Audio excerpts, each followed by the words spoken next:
Chers frères et sœurs, ce soir, le thème que nous allons aborder, c'est notre identité chrétienne. Parler de l'identité, c'est vouloir saisir qui on est. Or, en demandant à une personne qui tu es, nous avons tendance à répondre la plupart du temps par ce que nous faisons ou ce que nous avons. Je suis le père d'un tel, la mère d'une telle, le frère ou la sœur d'un tel. Je suis le patron de telle entreprise. Je suis étudiant, je suis médecin.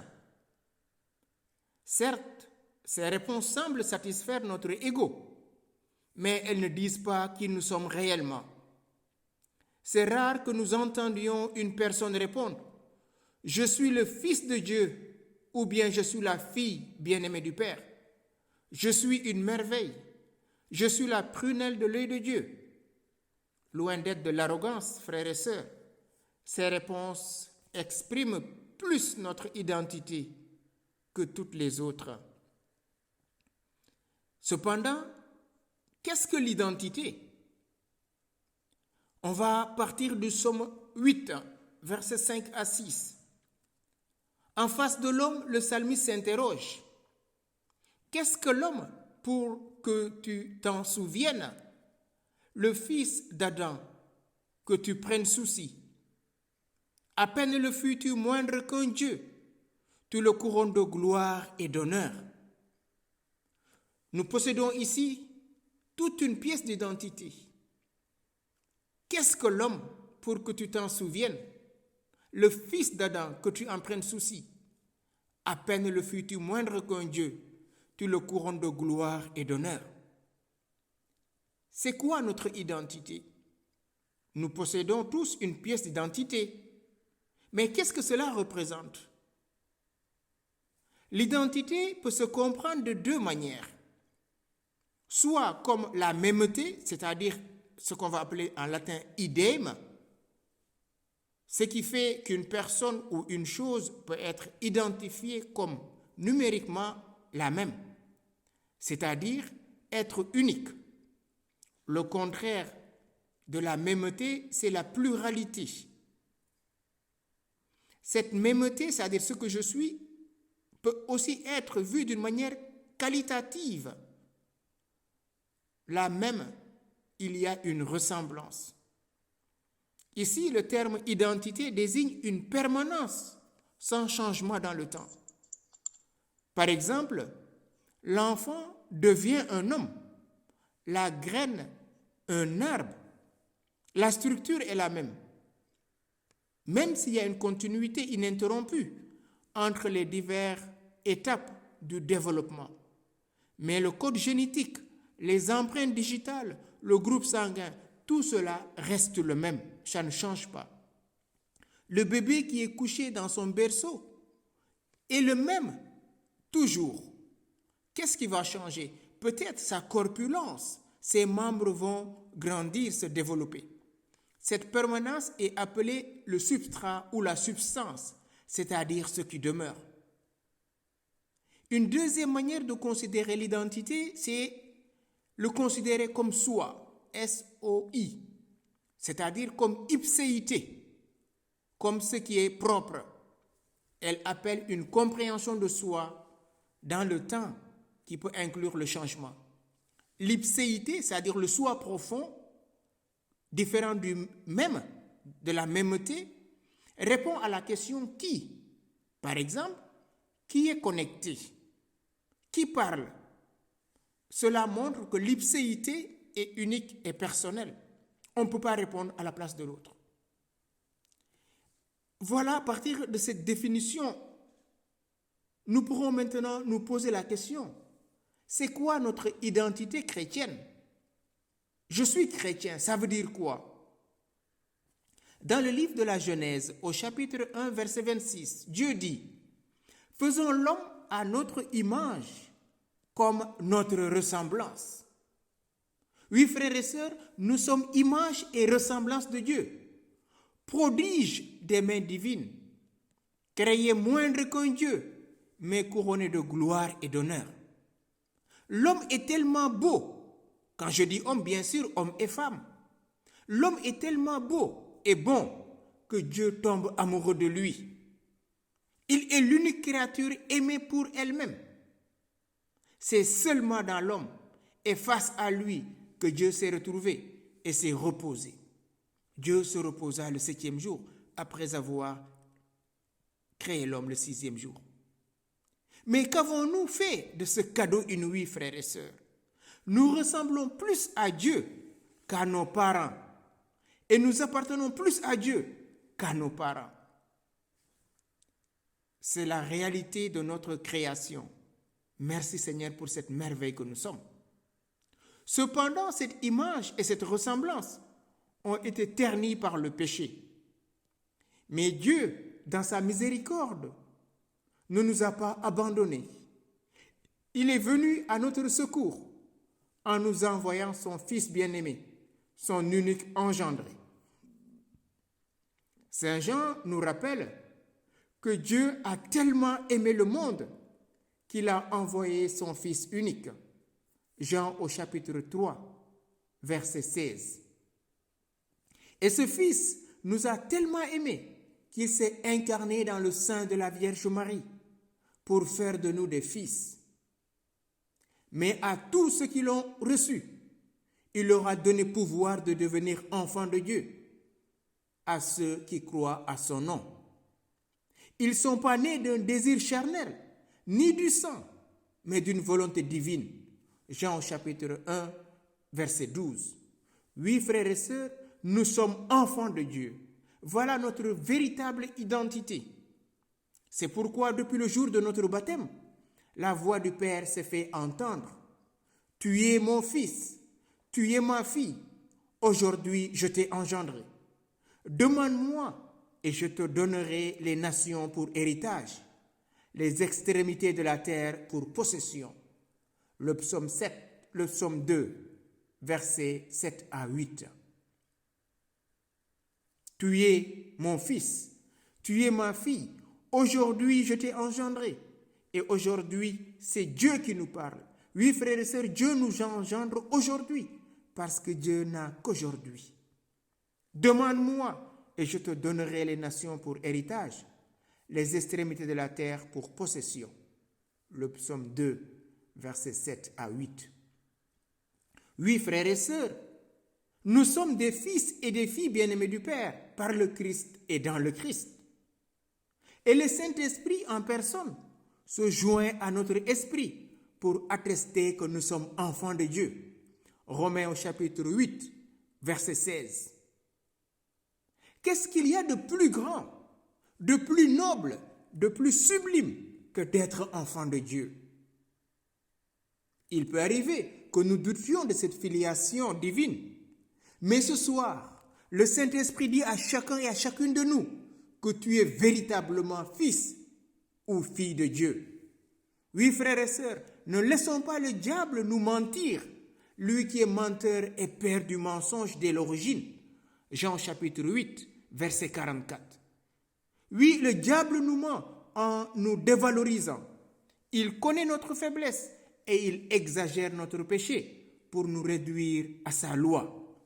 Oui, frères et sœurs, maintenant, à haute et intelligible voix, chacun là où il est, nous allons proclamer, nous allons déclarer ensemble, je suis fils de Dieu, le Père Tout-Puissant. Je suis fils de Dieu, le Père Tout-Puissant, qui m'a créé pour être à lui. Je détruis toutes les œuvres du malin dans ma vie. Satan, je te retire tout ce que je t'ai donné consciemment ou inconsciemment. Je détruis tes œuvres de mensonge et leurs effets dans ma vie. Je déclare que je suis un enfant bien-aimé du Père qui me comble au-delà de mes attentes. Car je sais, moi, les desseins que Dieu forme pour moi, oracle du Seigneur, desseins de paix et non de malheur, pour me donner un avenir et une espérance. Jérémie au chapitre 29, verset 11. Oui, frères et sœurs, nous allons reprendre chacun cette proclamation et cette déclaration. Ce soir, Je déclare à haute et intelligible voix, je suis fils de Dieu le Père Tout-Puissant, qui m'a créé pour être à lui. Je détruis toutes les œuvres du malin dans ma vie. Satan, je te retire tout ce que je t'ai donné, consciemment ou inconsciemment. Je détruis tes œuvres de mensonge et leurs effets dans ma vie. Je déclare que je suis un enfant bien-aimé du Père, lui qui me comble au-delà de mes attentes, car je sais, moi, les desseins que Dieu forme, desseins de paix et non de malheur, pour me donner un avenir et une espérance. Merci Seigneur. Et donc, si nous sommes enfants de Dieu, nous sommes donc héritiers, héritiers de Dieu et co-héritiers du Christ. Romains 8, verset 17. Une fois que nous nous sommes dit que nous sommes enfants de Dieu, notre véritable identité, qu'est-ce qu'il en découle? Il en découle que nous sommes des héritiers et des co-héritiers du Christ. Dans sa lettre aux Galates, au chapitre 4, versets 6 à 7, Paul déclare que nous sommes des héritiers de Dieu. Et parce que vous êtes fils, Dieu a envoyé dans nos cœurs l'esprit de son Fils, lequel crie « Abba, Père ». Ainsi, mon frère, ma sœur, tu n'es plus esclave, mais tu es fils et fille. Et si tu es fils et fille, tu es aussi héritier, héritière par la grâce de Dieu. Galates au chapitre 4, versets 6 à 7. Oui, mon frère, ma sœur, toi qui m'écoutes, est-ce que tu crois que tu es fille ou fille de Dieu? Si tel est le cas, lève-toi et proclame. Je suis fille de Dieu, je suis fils de Dieu, libre et vainqueur, je suis héritier et co-héritier avec le Christ. Autrement dit, frères et sœurs, si nous sommes héritiers, tout ce qui est à Dieu est à moi et à toi. Si vous le croyez, faisons ensemble cette déclaration. Alléluia, je suis riche de Dieu. Allez, chacun de nous proclamons. Alléluia, je suis riche de Dieu. Par Dieu et en Dieu. Gloire à toi, Seigneur, pour cette magnifique filiation. Je chasse aujourd'hui dans ma vie tout esprit d'échec, de chômage, de dénuement, d'infertilité, de misère. Et je délie du haut du ciel la manne financière, la manne spirituelle, le mari ou la femme qu'il me faut et qui tarde depuis à venir, l'enfant que je désire depuis et qui tarde à venir, la paix dans mon couple, la paix dans ma famille et tout ce dont j'ai besoin afin que se réalise en moi le dessein bienveillant de Dieu mon Père, à qui appartient l'or et l'argent. Amen. Voilà cette déclaration des héritiers. Nous réclamons tout ce que Satan nous a volé. Par le mensonge, par la cupidité, il nous a trompés. Ce soir, Père, à ton nom, nous sommes des enfants. Nous réclamons cet héritage que Satan nous a volé. Ce travail, ce mari, cet enfant et tout ce que tu nous as donné et qu'il nous a volé. Amen. Gloire et louange à toi, Père. Si nous sommes héritiers, nous sommes une figure d'autorité. Vous êtes une race élue, un sacerdoce royal, une nation sainte, un peuple acquis pour proclamer les louanges de celui qui vous a appelé des ténèbres à son admirable lumière. Première épître de Saint Pierre au chapitre 2, verset 9. Voilà, frères et sœurs, notre véritable identité. Si nous sommes enfants, nous sommes héritiers et nous avons une figure d'autorité. Pourquoi? Parce que nous sommes une race élue. Nous sommes des élus. Nous sommes un sacerdoce royal. Nous sommes une nation sainte. Nous sommes un peuple acquis pour proclamer et chanter la louange de Dieu qui nous a appelés des ténèbres vers son admirable lumière. Gloire à toi, Seigneur, pour cette merveille. Oui, frères et sœurs, nous sommes de la race royale, donc des princes et des princesses.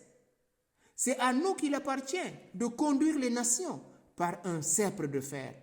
Apocalypse 12, verset 5 ou Apocalypse 19, verset 15. Dans les humbles services du quotidien, dans la justice et la vérité. C'est ainsi que nous pouvons nous conduire en véritable enfant de Dieu. Par contre, frères et sœurs, si nous confessons et proclamons que nous sommes nuls, que nous ne valons rien, que notre vie n'a pas de sens, nous ouvrons la porte au mal et nous sommes auteurs de notre propre malédiction. Saint Jacques nous interpelle. Comment une source peut-elle être douce et à la fois amère? Comment peut-on proclamer qu'on est enfant de Dieu, héritier, et plus tard dire que je suis nul, ma vie n'a pas de sens? Oui, frères et sœurs, cela ne sied pas à des enfants de Dieu. Personne ne peut changer mon identité d'enfant de Dieu. Mais si notre cœur nous condamne, ce soir, Dieu est plus grand que notre cœur et il connaît tout. Première épître de Jean, au chapitre 3, verset 20. Même si les circonstances de la vie semblent dire le contraire, nous avons du prix aux yeux de Dieu, frères et sœurs. Nous sommes une merveille aux yeux de Dieu. Le psaume 139, verset 13 à 14 dit ceci. C'est toi qui m'as formé les reins, qui m'as tissé au ventre de ma mère. Je te rends grâce pour tant de prodiges, pour la merveille que je suis, merveille que tes œuvres. Amen, alléluia. Oui, frères et sœurs, chacun peut dire, je suis une merveille. Et c'est vrai, c'est cela que nous rappelle le psaume 139. Je suis une merveille. Depuis le sein de ma mère, Dieu m'a fait. Que peut l'homme contre moi? Voilà, frères et sœurs, si vous déprimez, si vous êtes découragés, voilà le verset qui vous redonne d'aplomb, qui vous donne la force. Le psaume 139, verset 13 à 14. C'est toi qui m'as formé les reins, qui m'as tissé au ventre de ma mère. Je te rends grâce pour tant de prodiges, pour la merveille que je suis, merveille que tes œuvres. Alléluia, gloire à toi Seigneur. Oui, mon frère, proclame, dis je suis une merveille. Oui, ma sœur, proclame, dis que tu es une merveille. Si les autres vous disent que vous êtes moche, que vous n'êtes rien, annulez ces paroles ce soir et réjouissez-vous dans le Seigneur, car il vous a tellement aimé qu'il est mort pour vous, qu'il est mort pour chacun de nous. Qui pourra condamner ce que Dieu a choisi? Donc, que peut l'homme contre moi, dira Paul. Si Dieu est pour nous, frères et sœurs, qui sera contre nous? Qui se fera l'accusateur de ce que Dieu a élu? Ces élus, c'est chacun d'entre nous. C'est Dieu qui justifie. Qui condamnera? Le Christ Jésus, celui qui est mort. Que dis-je? Ressuscité, qui est à la droite de Dieu, qui intercède pour nous. Qui nous séparera de l'amour du Christ? La tribulation, l'angoisse, la persécution, la faim, la nudité, le péril, le glaive. Mais en tout cela, frères et sœurs, nous sommes les grands vainqueurs par celui qui nous a aimés. Oui, j'en ai l'assurance, ni la vie, ni la mort, ni les anges, ni les principautés, ni présent, ni avenir, ni puissance, ni hauteur, ni profondeur, ni aucune autre créature ne pourra nous séparer de l'amour de Dieu manifesté dans le Christ notre Seigneur. Romains au chapitre 8, versets 31 à 39. Quelle assurance avons-nous, frères et sœurs, auprès de Dieu? Arrêtons de nous morfondre, arrêtons de nous dévaloriser, arrêtons de croire aux mensonges du démon et à ses suppôts. Nous sommes une merveille. Notre vie ne dépend pas de notre porte-monnaie. Notre vie ne dépend pas de telle famille, de telle autre famille sociale. Notre vie dépend du Christ qui nous a aimés et qui nous a destinés à la gloire. Et cette gloire, c'est aujourd'hui, mon frère. C'est aujourd'hui, ma sœur. En Christ, nous sommes une créature nouvelle. C'est ce que dit Paul dans la seconde lettre aux Corinthiens, au chapitre 5, verset 17. Alors, mon frère, ma sœur, affirme, je suis une créature nouvelle. Une nouvelle page s'ouvre dans ma vie. Rien ne sera plus comme avant. Alléluia. Gloire à toi, Seigneur. Jésus, tu m'as fait une merveille. Je te rends grâce.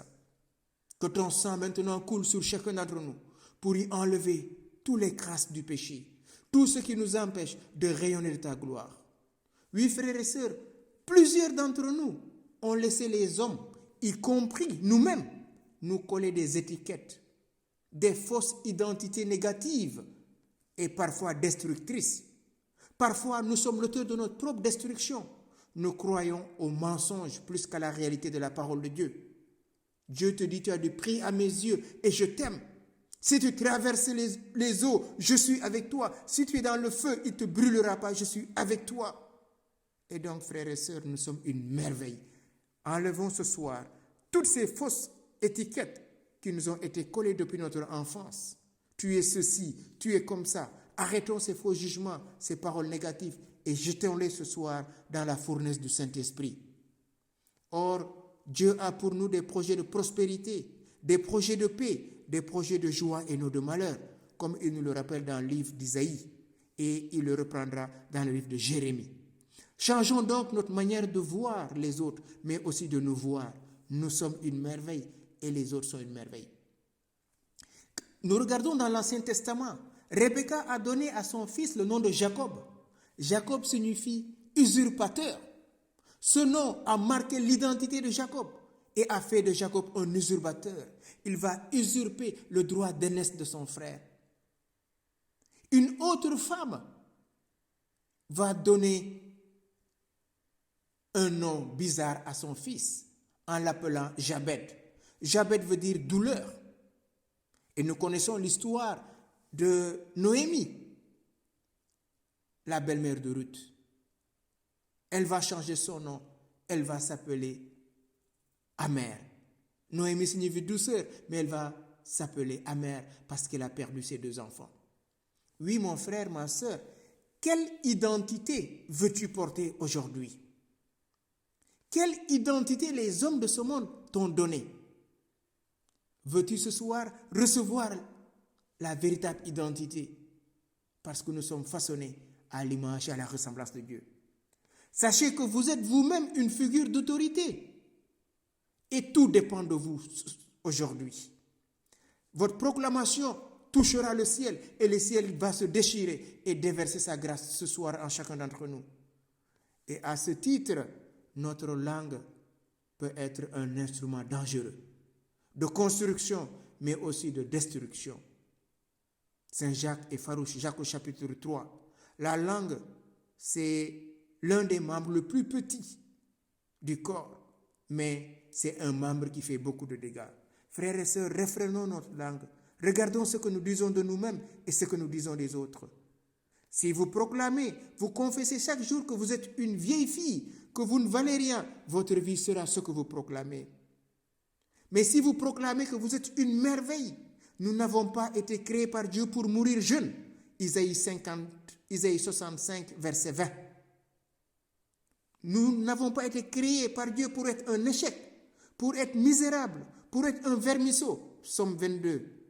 Non, nous avons été créés par Dieu pour être une colonne de gloire dans le temple de Dieu.